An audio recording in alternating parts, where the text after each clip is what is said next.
ನಮಸ್ಕಾರ, ವನಶ್ರೀ ಚಾನಲ್ಗೆ ಸ್ವಾಗತ. ರಾಜ ಮಲ್ನಾಡ್ ಬಂದಾಯಿತು, ಹೊಸ ಕತೆ ತಂದಾಯಿತು. ಬಯಸದೆ ನೀ ಬಂದೆ. ಈ ಕತೆಯ ಬರೆದವರು ಉಷಾ ನವರತ್ನರಾಮ್ ಅವರ ಆಧಾರಿತ ಕಾದಂಬರಿ. ತುಂಬ ಚೆನ್ನಾಗಿದೆ ಕತೆ. ನೋಡಿ ಎಂಜಾಯ್ ಮಾಡಿ, ಕೇಳಿ ಕತೆನ ಫುಲ್ಲು, ಎಲ್ಲೂ ಸ್ಕಿಪ್ ಮಾಡ್ದಂಗೆ ಪೂರ ಕೇಳಿ. ತುಂಬ ಚೆನ್ನಾಗಿದೆ ಕತೆ. ಇವಾಗ ಸ್ಟಾರ್ಟ್ ಮಾಡ್ತೀನಿ ಕತೆನ. ನನ್ನ ಮನೆಯಲ್ಲಿ ಕೆಲಸ ಮಾಡುವ ಹೆಂಗಸು ಇವರು. ನನ್ನ ಹೆಂಡತಿ ಮನೆಯಲ್ಲಿಲ್ಲ. ನನ್ನ ಮಗಳು ಪರಸ್ಮಲ್ ಅಷ್ಟಕ್ಕೆ ಮಾತ್ರ ನಿಲ್ಲಿಸಿ ಮುಖ ತಿರುಗಿಸಿದ. ಅವರೇನು ಹೇಳ್ತಾರೆ? ಆ ಸರ್ವದಮನ ಬಾಡಿಗೆಗೆ ಅಂತ ಬಂದು ಇವರ ಮಗಳ ಧ್ವನಿ ಜೊತೆ ಚೆಲ್ಲಾಟ ಆಡಿ ಒಂದು ದಿನ ಹೇಳ್ದೆ ಕೇಳದೆ ಓಡಿ ಹೋದ. ಅವಳು ಹೆಸರು ಕೆಡಿಸಿಕೊಂಡು ಅಜ್ಜಿ ಮನೆ ಹೋಗಿದ್ದಾಳೆ. ಮುಂದೆ ಎಲ್ಲಾದರೂ ಒಳ್ಳೆ ಗಂಡು ನೋಡಿ ಮದುವೆ ಮಾಡಿಬಿಡಬೇಕು. ಮಧುಬೇನ್ ಹೇಳಿದಳು. ಜಮುನಾ ಕಿವಿ ಮುಚ್ಚಿಕೊಂಡಳು. ಸುಳ್ಳು ಸುಳ್ಳು, ಸರ್ವ ಅಂಥವನಲ್ಲ. ನಾನು ಸುಳ್ಳು ಹೇಳಿದ್ದೀನ? ಧ್ವನಿನ ನಾನು ಹುಟ್ಟಿದಾಗಿನಿಂದ ನೋಡ್ಕೋತಾ ಇದ್ದೆ. ಅವಳ ಹೆಸರು ಕೆಡೋ ಅಂಥ ಮಾತು ನಾನು ಆಡಿದ್ದೀನ? ಮಳ್ಳಿಯಾಗೆ ಬಂದು ಅವಳಿಗೆ ಬಲೆ ಬೀಸಿ ತಾನು ದೊಡ್ಡ ಶ್ರೀಮಂತ ಮನೆತನದವನು ಹಾಗೆ ಹೀಗೆ ಅಂತ ಸುಳ್ಳು ಹೇಳಿ ಅವಳಿಗೆ ಮೋಸ ಮಾಡ್ದ. ಎಲ್ಲ ಕಡೆ ಅವಳ ಜೊತೆ ಸುತ್ತಾಡ್ದ. ಅವಳ ಮಾತು ನಾವು ನಂಬಿದ್ವಿ. ಮಧುಬೇನ್ ಅಳಲು ಪ್ರಾರಂಭಿಸಿದಳು. ನಾನು ಮಗಳ ಬದುಕು ಚೆನ್ನಾಗಿರಲಿ ಅಂತ ಅವಳ ಅಳಿಯನ ಮಾಡಿಕೊಳ್ಕೋಬೇಕು ಅಂತ ತಯಾರಿದ್ದೆ. ಆದರೆ ಅವಳ ಮನೆಯವರ ವಿಷಯ ಕೇಳಿದಾಗಲೆಲ್ಲ ಮಾತು ಬದಲಿಸ್ತಾ ಬಂದ. ಒಂದು ದಿನ ನಿಜ ಏನು ಅಂತ ತಿಳ್ಕೋಬೇಕು ಅಂತ ಅವನ ಆಫೀಸಿನ ತನಕ ಹೋದೆ. ಈಶ್ವರನಿಂದ ಎಲ್ಲ ತಿಳಿಯಿತು. ಆದರೆ ಆಗೇನು ಮಾಡೋದು? ನನ್ನ ಮಗಳು ಅಂತ ಕೆಡಿಸಿಬಿಟ್ಟಿದ್ದ. ಮದುವೆ ಮಾಡದೆ ವಿಧಿಯೇ ಇರಲಿಲ್ಲ. ಮದುವೆಗೆ ಏರ್ಪಾಡು ಮಾಡ್ತೀನಿ ಅಂತ ಹೇಳಿದ್ಲು. ನಾನು ಊರಿಗೆ ಹೋಗಿ ತಂದೆ ತಾಯಿ ಎಲ್ರಿಗೂ ತಿಳಿಸಿ ಬರ್ತೀನಿ ಅಂತ ಹೋದವನು ಇನ್ನೂ ಮುಖ ತೋರಿಸಿಲ್ಲ. ನನ್ನ ಹೆಂಡತಿ ಹಾಸಿಗೆ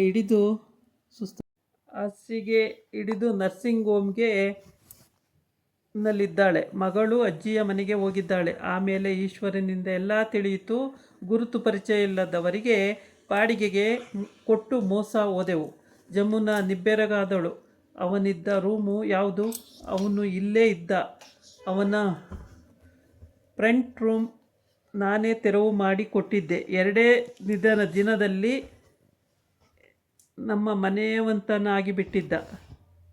ನಮ್ಮ ಜೊತೆ ಊಟ ತಿಂಡಿನೂ ಮಾಡುತ್ತಿದ್ದ. ಅವನನ್ನು ನೋಡಿದರೆ ತುಂಬ ಸಭ್ಯತೆ ಕಾಣುತ್ತಿದ್ದ.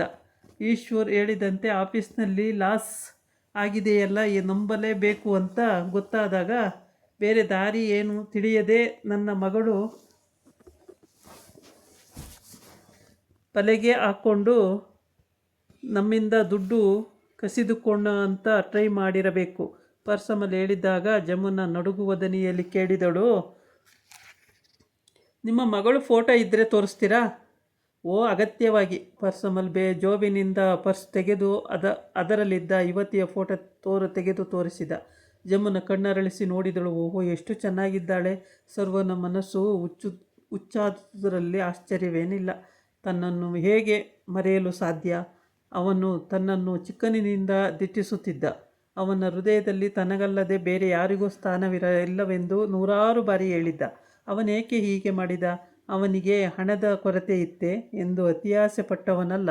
ಜಮ್ಮು ನನಗೆ ದುಡ್ಡು ಮಾಡಿಕೊಳ್ಳಬೇಕೆಂಬ ಆಸೆ ಇಲ್ಲ. ನಿನ್ನ ಬೇಕು ಬೇಡಗಳನ್ನೆಲ್ಲ ತಣಿಸುವಷ್ಟು ಸಂಪಾದಿಸಿದರೆ ಸಾಕು ಎನ್ನುತ್ತಿದ್ದ. ಪಾನೀಯಗಳನ್ನು ತಂದಾಗ ಅವರತ್ತ ನೋಡದೆ ಜಮುನಾ ಸುಕುಮಾರನಿಗೆ ಮೆಲ್ಲನು ಸುರಿದಳು. ನನಗೇನು ಬೇಡ, ಹೋಗೋಣ. ಅವರೇನಾದರೂ ಅನ್ಕೋತಾರೆ. ಅಂದರೆ ಅಂದ್ಕೊಳ್ಳಿ. ಅವಳು ಮುಂಬಾಗಿಲಿನತ್ತ ನಡೆದೇ ಬಿಟ್ಟಳು. ಸುಕುಮಾರ ಪರ್ಸಮಲ್ನತ್ತ ನೋಡಿ ನಕ್ಕ. ಅವಳಿಗೆ ಮನಸ್ಸು ಸರಿಯಿಲ್ಲ. ನೀವು ಹೇಳಿದುದನ್ನು ಜೀರ್ಣಿಸಿಕೊಳ್ಳಲು ಕಷ್ಟವಾಗ್ತಿದೆ. ಈಶ್ವರ ಬಂದು ನಿಮಗೆ ಕೊಡಬೇಕಾದ್ದು ಕೊಡ್ತಾನೆ. ಈ ಭರ್ಜರಿ ನಾಟಕಕ್ಕಾಗಿ ತುಂಬ ಥ್ಯಾಂಕ್ಸ್. ಧ್ವನಿಯನ್ನು ಫೋಟೋ ಕೇಳಿದಾಗ ನನಗೇನು ತೋಚದೆ ನನ್ನ ಹೆಂಡತಿಯ ಮದುವೆಗೆ ಮುಂಚಿನ ಭಾವಚಿತ್ರ ತೋರಿಸಿಬಿಟ್ಟೆ. ಪರ್ಸಮಲ್ ನಕ್ಕ. ನನ್ನ ಹೆಸರು ಪರ್ಸಮಲ್ ಅಲ್ಲ, ವಿಜಯ ಚೋಪ್ರಾ ಅಂತ ಅವಳಿಗೆ ಗೊತ್ತಾಗದಿದ್ದರೆ ಆಯಿತು, ಈ ಬಂಗಲೆ ನನ್ನದಲ್ಲ. ಈ ಮಧುಬೆನ್ ಮತ್ತಿತರರು ಬಹಳ ಚೆನ್ನಾಗಿ ನಾಟಕ ಆಡಿದರು. ಎಲ್ಲವರದ್ದು ಸದ್ಯ ತಿಳಿಯಲಿಲ್ಲ. ಜಮುನಾ ಆಗಲೇ ಕಾರಿನಲ್ಲಿ ಹೋಗಿ ಕುಳಿತಿದ್ದಳು. ಆ ಧ್ವನಿಗಿಂತ ತಾನು ಚೆನ್ನಾಗಿರಲಿಲ್ಲವೇ? ತನ್ನನ್ನು ಸರ್ವ ಹೇಗೆ ಅಷ್ಟು ಬೇಗ ಮರೆಯಲು ಸಾಧ್ಯ? ಸುಕುಮಾರ ಬಂದು ಅವಳ ಪಕ್ಕದಲ್ಲಿ ಕುಳಿತ. ತುಂಬ ಅಪ್ಸೆಟ್ ಆಗಬೇಡ. ಇದರದ್ದಲ್ಲೆಲ್ಲ ಆತುರಪಟ್ಟು ಯಾವ ತೀರ್ಮಾನಕ್ಕೂ ಬರಬಾರ್ದು. ನಾಳೆ ಆಫೀಸಿಗೂ ಕರ್ಕೊಂಡು ಹೋಗ್ತೀನಿ. ಅಲ್ಲಿನ ಫಾಸ್ಟ್ ಬಳಿಯೂ ಮಾತಾಡು. ಜಮುನಾ ತುಟಿ ಪಿಟಿಕೆನ್ನಲಿಲ್ಲ. ಅವಳ ಮನಸ್ಸಿನಲ್ಲಿ ದೊಡ್ಡ ಮಹಾಯುದ್ಧವೇ ನಡೆದಿತ್ತು. ಗೆಸ್ಟ್ ಹೌಸ್ ತಲುಪಿದಾಗ ತಂದೆ ಕರೆಯುತ್ತಿದ್ದರು. ಕೇಳದೆ ತನ್ನ ರೂಮಿಗೆ ಹೋಗಿ ಬಾಗಿಲು ಹಾಕಿಕೊಂಡಳು. ಆ ರಾತ್ರಿ ನೀರು ಮುಟ್ಟಲಿಲ್ಲ. ಅರೆ ಕ್ಷಣ ಕಣ್ಣು ಮುಚ್ಚಲಿಲ್ಲ.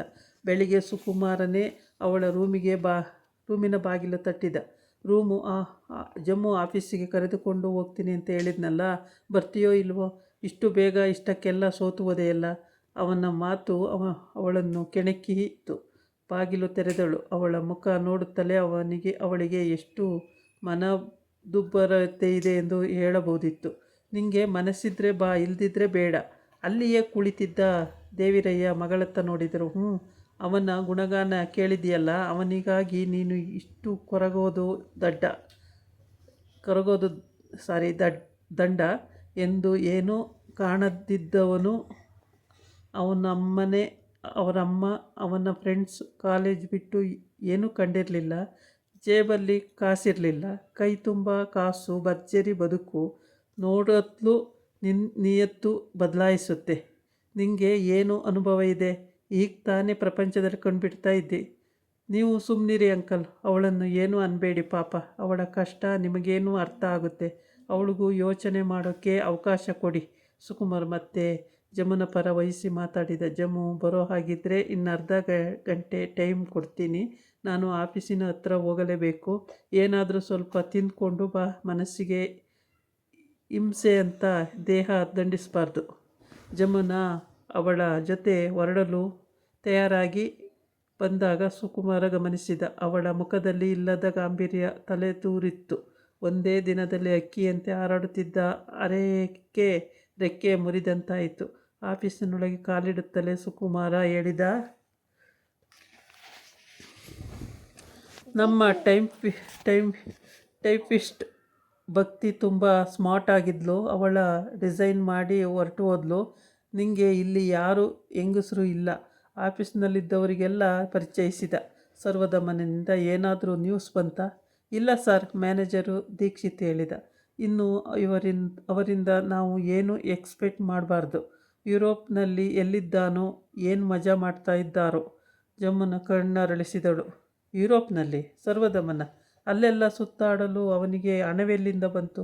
ಆ ಭಕ್ತಿನೂ ಕೆಲಸದಿಂದ ಬಿಟ್ಟು ಹೋಗೋ ಹಾಗೆ ಮಾಡ್ದ. ಅವಳು ಏನಾದರೂ ಕೈಗೆ ಸಿಕ್ಕರೆ ಕೈಕಾಲು ಮುರಿದು ಹಾಕಿ ಅವನನ್ನು ಯೂಸ್ಲೆಸ್ ಮಾಡಿಬಿಡಬೇಕು. ಅವನು ಬದುಕಿದ್ರೂ ಸತ್ತಿರೋ ಹಾಗೆ ಮಾಡಬೇಕು. ದೀಕ್ಷಿತ್ ಹೇಳಿದ. ಅವನು ಮಾಡಿಟ್ಟು ಹೋದ ಎಲ್ಲ ಕಚಡ ಕೆಲಸಗಳಿಗೂ ಸರಿಯಾದ ರೂಪ ಕೊಡೋಕ್ಕೆ ಇನ್ನೂ ಆಗಲಿಲ್ಲ. ಸುಕುಮಾರ ಜಮುನಳನ್ನು ಗಮನಿಸುತ್ತಿದ್ದ. ನೀವು ಅದನ್ನೆಲ್ಲ ಮಾತಾಡಬಾರ್ದು ದೀಕ್ಷಿತ್.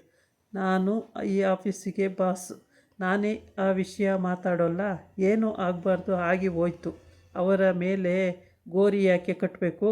ಮುಂದೆ ಆಗಬೇಕಾಗಿರೋ ಕೆಲಸ ನೋಡ್ಕೊಳ್ಳಿ. ದುಡ್ಡು ಏನೋ ಇವತ್ತು ಬರುತ್ತೆ, ನಾಳೆ ಹೋಗುತ್ತೆ. ಮಾಡೋ ಒಳ್ಳೆ ಕೆಲಸನೇ ಯಾವಾಗಲೂ ನಿಲ್ಲೋದು. ಜಮುನ ಮುಖ ತಿರುಗಿಸಿಕೊಂಡು ನಿಂತಳು. ಯಾರಾದರೂ ಏನಾದರೂ ಕೇಳಿ ತಿಳ್ಕೊಬೇಕು ಅಂದರೆ ಇವರ ಜೊತೆ ಮಾತಾಡ್ತಾ ಇರೋ. ನಾನು ಹೊರಗೆ ಹೋಗಿ ಬರ್ತೀನಿ. ಜಮುನಾ ಅವನ ಕೈ ಹಿಡಿದು ಜಗ್ಗಿದಳು. ನಾನು ನಿನ್ನ ಜೊತೆ ಬರ್ತೀನಿ. ನೀನು ಈ ಆಫೀಸ್ಗೆ ಬಾಸ್, ಒಂದು ರೀತಿಲಿ ಪಾರ್ಟ್ನರ್. ಎಲ್ಲ ವಿಚಾರಿಸ್ಕೊ. ಸುಕುಮಾರ ಅವಳ ಕೈ ಬಿಡಿಸಿಕೊಳ್ಳಲು ಯತ್ನಿಸಿದ. ನನಗೇನು ಬೇಡ, ನಾನು ಅಪ್ಪನ ಹತ್ರ ಹೋಗಬೇಕು. ಸುಕುಮಾರ ಅವಳನ್ನು ಕರೆತರಲೇ ಅವಳು ಓಡಿ ಹೋಗಿ ತಂದೆಯ ತೆಕ್ಕೆಗೆ ಬಿದ್ದಳು. ಅಪ್ಪ, ನನಗೆ ಯಾವುದನ್ನು ನಂಬೋಕ್ಕೆ ಆಗ್ತಾ ಇಲ್ಲ. ಸರ್ವ ಈಗೇನು ಮಾಡ್ತಾನೆ ಅಂತ ಕನಸು ಮನಸ್ಸಿನಲ್ಲೂ ನೆನೆಸಿರಲಿಲ್ಲ. ಅಳುವುದಕ್ಕೆ ಪ್ರಾರಂಭಿಸಿದಳು.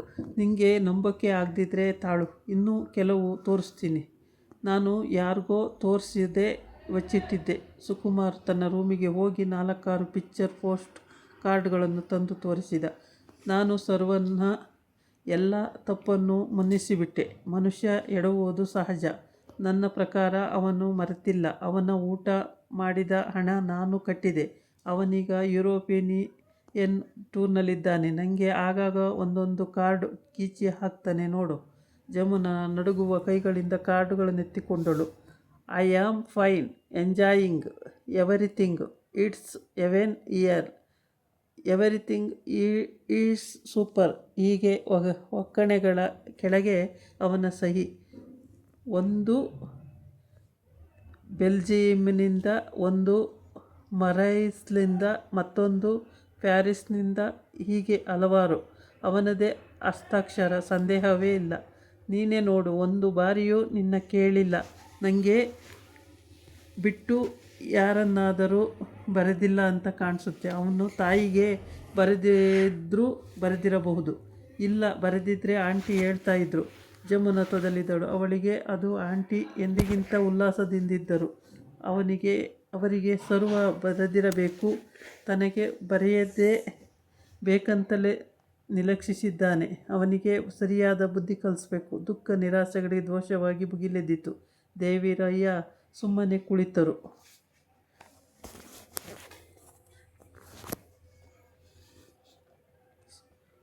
ಶಂಕರ್ ಜಮುನನ್ನ ಎಲ್ಲಾದರೂ ಸೈಟ್ ಸೀಯಿಂಗ್ ಕರ್ಕೊಂಡು ಹೋಗೋದು ವಾಸಿ.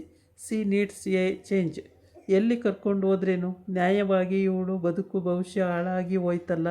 ಮುಂದೆ ಇವಳ ಗತಿ. ನಾನು ಮೊದಲೇ ಹಾರ್ಟ್ ಪೇಷೆಂಟು. ಎಷ್ಟು ದಿನದವನು. ಇವಳಿಗೊಂದು ಮದುವೆ ಮಾಡಿದರೆ ಚೆನ್ನಾಗಿರೋದು. ಅವಳನ್ನ ನಂಬಿಸಿ ಮೋಸ ಮಾಡಿ ಕೈಬಿಟ್ಟು ಹೋದ. ಇವಳನ್ನ ಯಾರು ಮದುವೆ ಮಾಡ್ಕೋತಾರೆ? ನಾನು ತಲೆ ಎತ್ತಿ ತಿರುಗಾಡೋ ಆಗಿಲ್ಲ. ಅದಕ್ಕೆ ಇಲ್ಲಿಗೆ ಬಂದುಬಿಟ್ಟಿದ್ದು. ಜಯಂತಿ ಮತ್ತೆ ಮನೆಯವರ ಅವತ್ತು ಅವಳನ್ನ ಕೇಳಿದ್ರಂತೆ.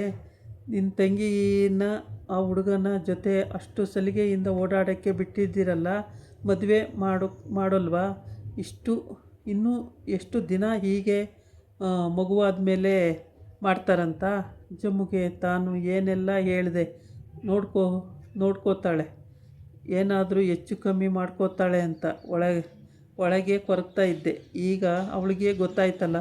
ಇವಳ ಕೊರಗಿನಲ್ಲಿ ಕಳೆಯೋದ್ರ ಬದಲು ನನಗೆ ಬೇಗ ಸಾವು ಬಂದರೆ ಸಾಕು.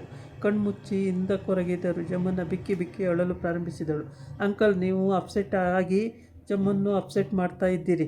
ಏನು ಮಹಾ ಆಗಿರೋದು? ಸರ್ವ ಇವಳನ್ನ ನಂಬಿಸಿ ಮೋಸ ಮಾಡಿದ ಅಷ್ಟೇ ತಾನೇ. ಅವನಲ್ಲದೆ ಇದ್ದರೆ ಅವನಿಗಿಂತ ಒಳ್ಳೆಯವನು ಸಿಗ್ಬೋದು. ನಿನಗೆ ಗೊತ್ತಲ್ಲ ಸಾಕು. ಇವತ್ತು ಮಾಡಿಕೊಂಡ್ರು ನಾಳೆ ಅವಳನ್ನ ಸರಿಯಾಗಿ ನೋಡ್ಕೋತಾನೆ ಅಂತ ಅನ್ನೋ ಭರವಸೆ ಎಲ್ಲಿದೆ? ದೇವಿರಯ್ಯ ಜಮುನಳ ಕಡೆ ವಹಿಸಿದರು.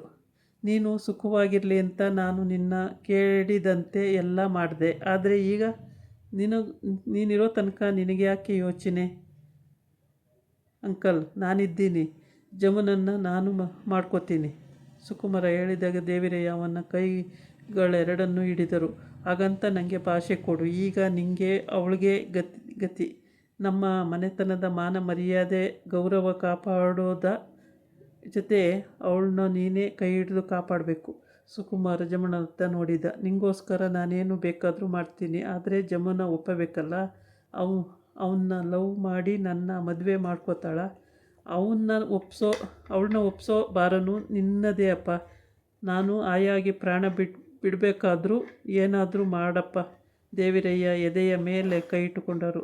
ತನ್ನ ಕೊನೆ ಉಸಿರೋದ್ರಲ್ಲಿ ಜಮುನನ್ನ ನಿನ್ನ ಕೈಗೊಪ್ಪಿಸಿದ್ರೆ ಸಾಕು. ನಾಳೆ ನಾನು ಕಾಣ್ತೀನಾ? ಅಪ್ಪ. ಜಮುನಾ ಅವಳ ಬಳಿ ಓಡಿ ಬಂದಳು. ಇದನ್ನೆಲ್ಲ ಮಾತಾಡಬೇಡ. ನಾನು ಇಷ್ಟು ದಿನ ಆ ಸರ್ವನನ್ನೇ ಸರ್ವಸ್ವ ಅಂದುಕೊಂಡಿದ್ದೆ. ನೀನು ಹೇಳಿದ ಹಾಗೆ ಆಗಲಿಯಪ್ಪ. ನನಗೋಸ್ಕರನಾದರೂ ನೀನು ಬದುಕಬೇಕಪ್ಪ. ಅವನ ಎದೆಗೊರಗಿ ಅತ್ತಳು. ನೀನು ಏನು ಹೇಳಿದರೂ ಸರಿಯಪ್ಪ. ನನಗೆ ನೀನು ಬೇಕು. ದೇವಿರಯ್ಯ ಅವಳ ತಲೆ ದಡವಿದರು. ಆಗಲಿ ಕಂದ, ನಾನೇನು ಮಾಡಿದರೂ ನಿನ್ನ ಒಳ್ಳೆಯದಕ್ಕೆ. ಯಾರು ನಿನ್ನ ಬಗ್ಗೆ ಏನು ಒಡಕು ಮಾತಾಡಬಾರ್ದು. ಸುಕುಮಾರನಿಗೂ ನಿಂಗೂ ಇಲ್ಲೇ ಮದುವೆ ಮಾಡಿಬಿಡ್ತೀನಿ. ಆಮೇಲೆ ಬೆಂಗಳೂರಿಗೆ ಹೋಗಿ ಒಂದು ರಿಸೆಪ್ಷನ್ ಊಟ ಇಟ್ಕೊಂಡ್ರಾಯ್ತು. ನೀನು ಇಂದಿನದೆಲ್ಲ ಕೆಟ್ಟ ಕನಸು ಅಂತ ಮರೆತು ಬಿಡು.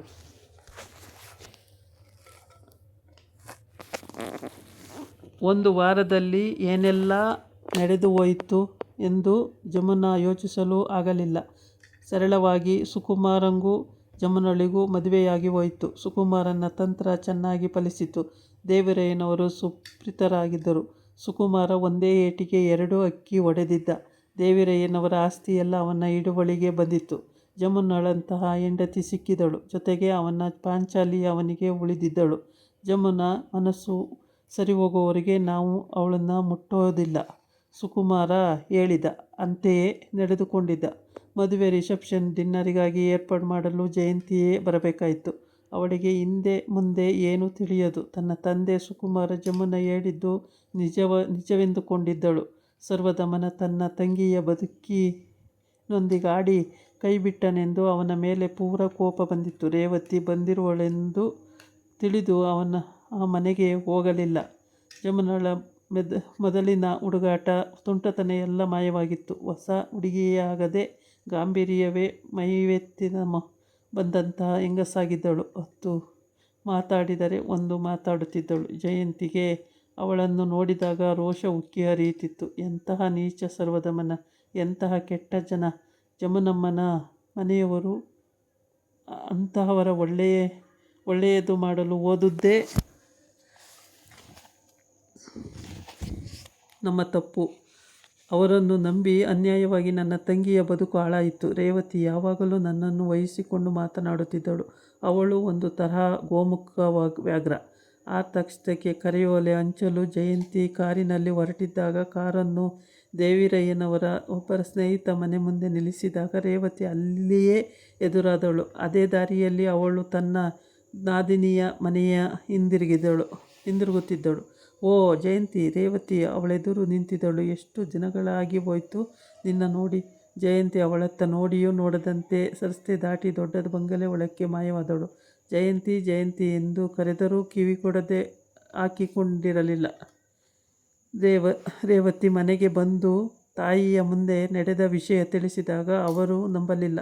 ಏನು ಅವಸರ ಕೆಲಸದಲ್ಲಿದ್ದಾಳೋ ಏನೋ, ನೀನೇ ಅವಳನ್ನ ಮನೆಗೆ ಹೋಗಿ ಮಾತಾಡಿಸ್ಕೊಂಡು ಬಾ ಎಂದು ಅವ್ರ ಅಮ್ಮ ಹೇಳ್ತಾಳೆ. ಆವಾಗ ಜಯಂತಿ ಅವಳಿಗೆ ಮೈ ಹುಷಾರಿಲ್ವೋ ಏನೋ ವನಜಮ್ಮ ಹೇಳಿದಾಗ ರೇವತಿ ಮನಸ್ಸಿನ ಆತಂಕ ಹೋಗಲಿಲ್ಲ. ಏನಾದರಾಗಲಿ ಹೋಗಿ ವಿಚಾರಿಸಿಕೊಂಡು ಬರಲೇಬೇಕೆಂದು ಮಾರನೆಯ ದಿನವೇ ರೇವತಿ ಜಯಂತಿಯನ್ನು ನೋಡಿ ಬರಲು ಹೊರಟಳು.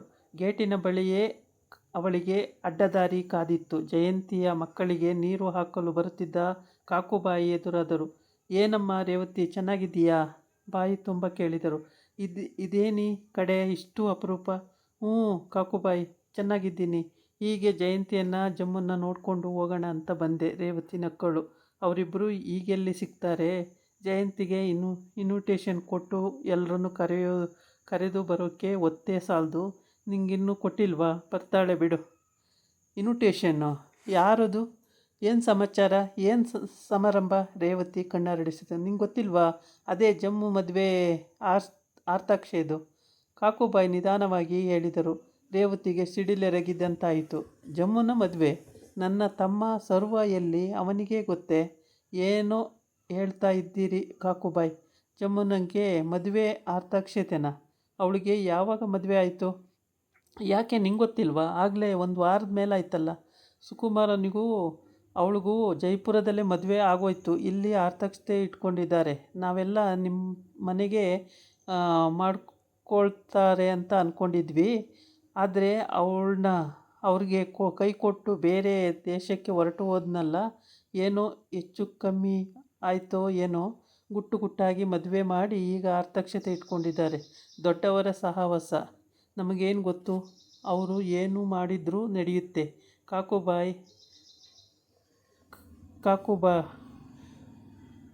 ಕಾಕುಬಾಯಿ ಹೊರಟೇ ಬಿಟ್ಟರು. ರೇವತಿ ಅರಕ್ಷಣ ಅಲ್ಲಿಯೇ ಶಿಲೆಯಂತೆ ನಿಂತಳು. ತಾನು ಕನಸು ಕಾಣುತ್ತಿಲ್ಲ ತಾನೆ? ಜಮುನಾ ಸರ್ವನನ್ನು ಮರೆತು ಸುಕುಮಾರನನ್ನು ಹೇಗೆ ಮದುವೆಯಾದಳು? ಕಾಕುಬಾಯಿ ಹೇಳಿದಂತೆ ತನ್ನ ತಮ್ಮನೇನಾದರೂ ತಪ್ಪಿ ನಡೆದುಕೊಂಡಿರಬಹುದೇ? ಸರ್ವ ಖಂಡಿತ ಅಂಥವನಲ್ಲ. ಮನೆಗೆ ಬಂದೊಡನೆಯೇ ತಾಯಿಯ ಬಳೆ. ಇದಾಗಿತ್ತು ಇವತ್ತಿನ ಕತೆ. ನಾಳೆ ಇನ್ನೊಂದು ಕತೆ ಜೊತೆಗೆ ಬರ್ತೀನಿ. ನಮಸ್ಕಾರ.